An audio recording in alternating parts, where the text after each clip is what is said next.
aya makuru reka tuyahere imivugwa hano mu Rwanda ku ngingo irebana n'uburezi, aho Minisiteri y'Uburezi ivuga ko hakenewe ibigo by'amashuri byigisha abanyeshuri batsinzwe ibizamini bya leta bisoza amashuri yisumbuye bashaka kubisubiramo ibizwi nka candidat libre, kugira ngo abatsinzwe muri uyu mwaka mu manota yatangajwe kuri uyu wa gatanu bazabone uko biga.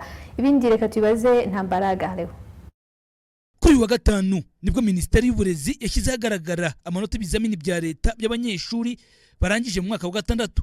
Imibare igaragaza ko mu mwaka wa 2023-2024 mu bizamini bisoza amashuri yisumbuye hakoze abanyeshuri 91,298.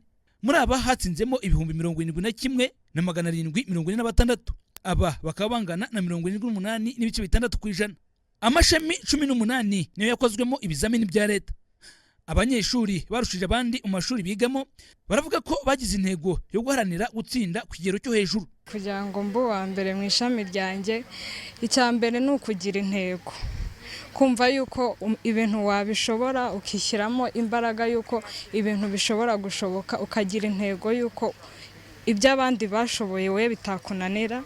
Iyo niyo ntego, icyo nicyo kintu cya mbere cyamfashije kugira ngo nsinde. Ikindi, iyo ufite intego umenya uko gukora cyane, nkagerageza kwiga, nkashyiramo imbaraga kugira ngo nzagere ku ntego nihaye. Wakiga neza nta kiguhungabanyije, minerivare yabonekeye ku gihe, biba byiza nyine iyo bigenze neza, nanone ukaba watsinda by'akarusho, watsinda ku rwego rw'igihugu.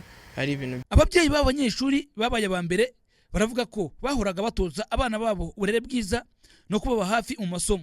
Hamwe n'inyunganizi z'ibigo byagiye bimufasha kugira ngo abashe kuzamuka, natwe twashyizeho uruhare nk'ababyeyi, tukagerageza kumugira inama, tukagerageza kumukundisha amasomo, ndetse no kubasha kugira uruhare mu kugira ngo we ubwe imbaraga ze cyangwa akoresha umutwe we ashakisha iburyo n'ibumoso kugira ngo abashe kurushaho kumenya. Ibanga naba narakoresheje rero nta rindi, ni ukwigisha umwana gukorera ku ntego, agakorera ku ntego, ukamwigisha ko iterambere rye riri mu biganza bye, nkamwigisha ko impinduka mu buzima bwe zigomba guturuka mu gukora cyane, performance iri hejuru ko ari igomba kumuha iterambere mu buzima bwe.